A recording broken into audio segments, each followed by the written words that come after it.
Hi Dave, it's Jackie. I was going to do a little video critique, put this back here, of your paper. I very much enjoyed it. It gave me a new appreciation, certainly, for those sources of material that are not in the canon. And I know you have a passion for Enoch, and that comes through on your paper. Since this was relatively new to me, I think sometimes it's very helpful to give a critique on things like that. Firstly, in the introduction, I really appreciated the fact that you gave a little bit of a setting of Origen and when he lived, as well as just a little bit of background, because that helps me get things in place in my mind as to when these church fathers lived and how, was it before the Nicene Council or after, that sort of thing, so I can get them all squared away, and who was causing a ruckus during that time.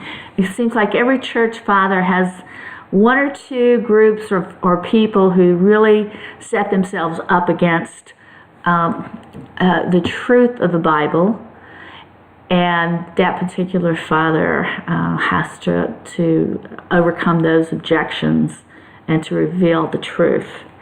And it seems like Origen was no different with Celsus, I guess was his name. Please consider, I have to put my glasses on and off here. My eyes are a little tired. As well as Origen. On introduction page, I guess it's 2 now. The unique methods of interpretation which employ the consideration of literal historical context as well as allegorical component. I think that wasn't he more on the allegorical side of this thing than a lot of people? It seems like I kind of remember that. But I also really am reminded of the fact that Jude does quote First Enoch, and that was made very clear in your paper.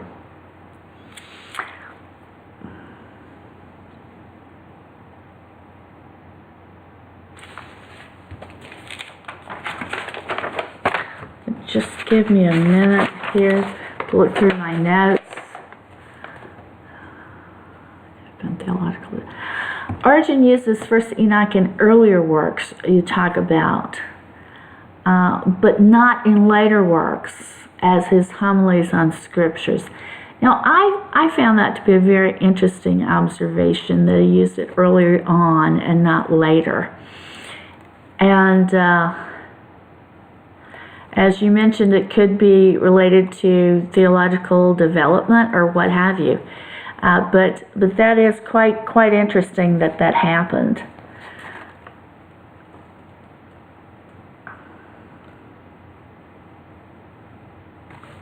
Again, I'm kind of reading through my notes here that I have on your paper.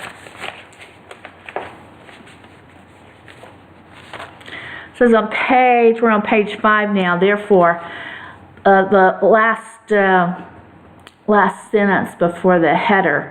Therefore, it is highly likely that many more allusions in First Enoch remain within Origen's writings, which have not been formally considered by present-day biblical scholarship.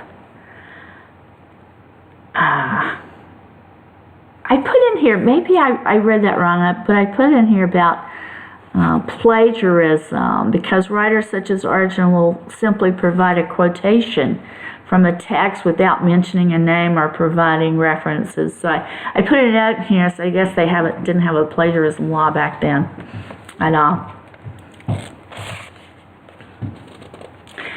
What I found interesting is that this seemed to be Enoch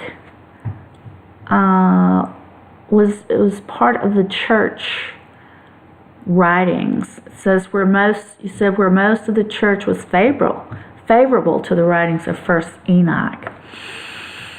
And ironically, by the time of Origen, the opposite was true in Judaism, as it appears that this originally Jewish document is largely rejected by the Jews as they work to reestablish their religion after the destruction of the temple.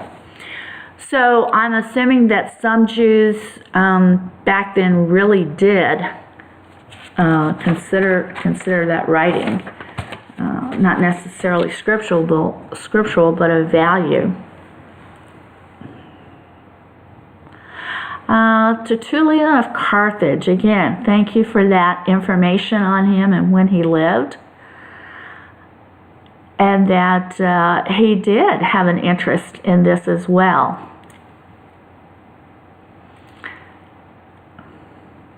And that he believed in the inspiration of the book of First Enoch. That's very interesting. I did enjoy some of your texts from the different books, like on the apparel of women. But some of them got to be a little bit long, and they kind of threw me off just a little bit when I was reading them. And I kind of lost my way. But I can see where you did that, because I think it does helps to drive home the points that you were making. So Tertullian was a big Enoch booster here. Important to note. And also I enjoyed on page 7 we are here, where we look at Noah. Our Tertullian looks at how this was passed down as far as to Noah, and even if that was lost, maybe that God could renew the inspiration for Noah for the writing of this. So in that sense, it was not lost. Also, that the Jews rejected First Enoch because it's on page 8 now, because they rejected the same reason they rejected New Testament scripture, and that was because it told of Christ. No getting around that. In the middle of page 8, you talk about 3 elements created a conundrum concerning questions. The existence of the pseudepigraphic text of First Enoch, Jude's nearly identical use of the Greek text, and then Jude's assertion that the quote comes from the historical prophet of Enoch, the 7th from Adam. I like that 1, 2, 3. That makes a lot of sense to me. And pointing that out, that this just overall seems like a lot of, well, I believe this, well, I don't. And that Origen is using it, but at the same time, he seems to be on a fence here of that it's theologically good if it follows the biblical truths, but it's still not inspired. So to me, that's kind of walking a fence, but I can see that for sure. On page 9, you talk about other contemporary influences, and I find this to be great, because that really does help me see this, and who's doing what, and who's doing whom, and what their beliefs are, and how they see these things.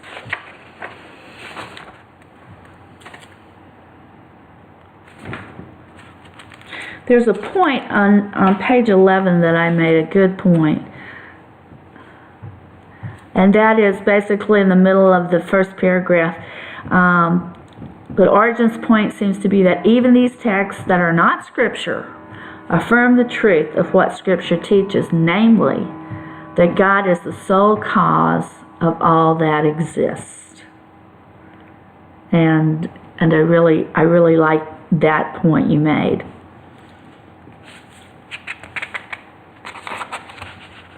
The bottom sentence, Origen interpreted Scripture on the historical level when possible, and then on the spiritual level in all other cases. Sounds valid to me, but I don't know. He seems a little more allegorical than I like. You did a great description of the angels, and I thought it was interesting that Origen looked at 3 and the Enoch had the 4.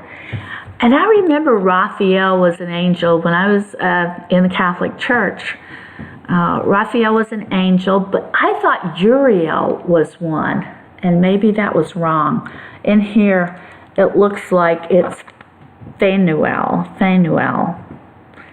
So I'll have to look that up and see, but it's not that I don't believe what you say. It's just that Uriel's sticking in my mind. I'll look that up on the internet and see.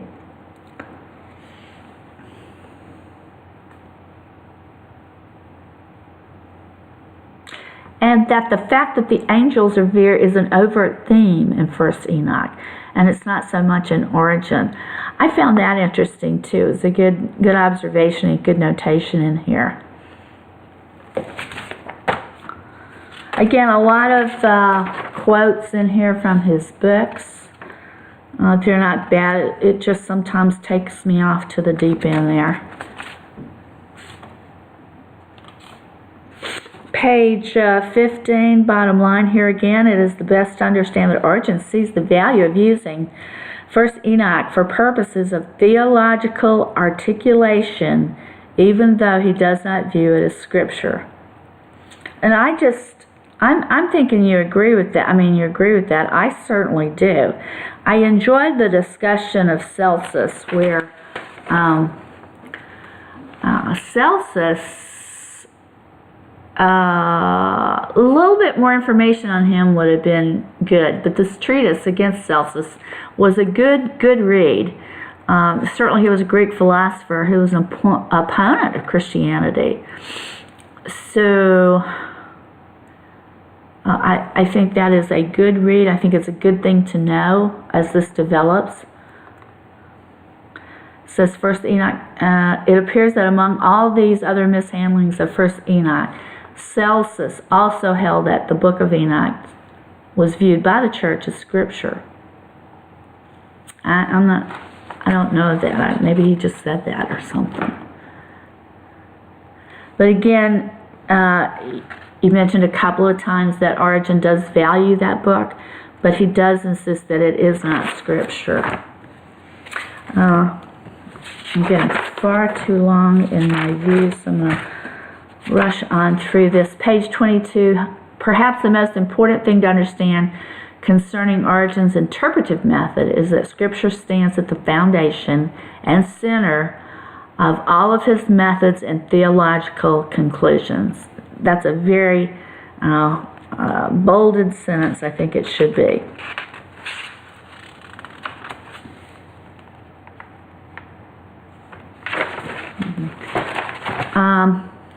The conclusion was very, very good. I enjoy the quote from Jerome, who again, you had the dates of his birth and death, which again helped me put it where it needs to be. It looks like he might have been more of a contemporary of Basil and a little bit of Athanasius, Jerome. But I like the quote that was made there. And there's another question I have written here on the next paragraph. First Enoch moves from Scripture to theological, valuable, inspired writings. Origen says that, and to a apocryphal status, Jerome. To be dismissed and forgotten, to be a dismissed and forgotten text in the medieval era.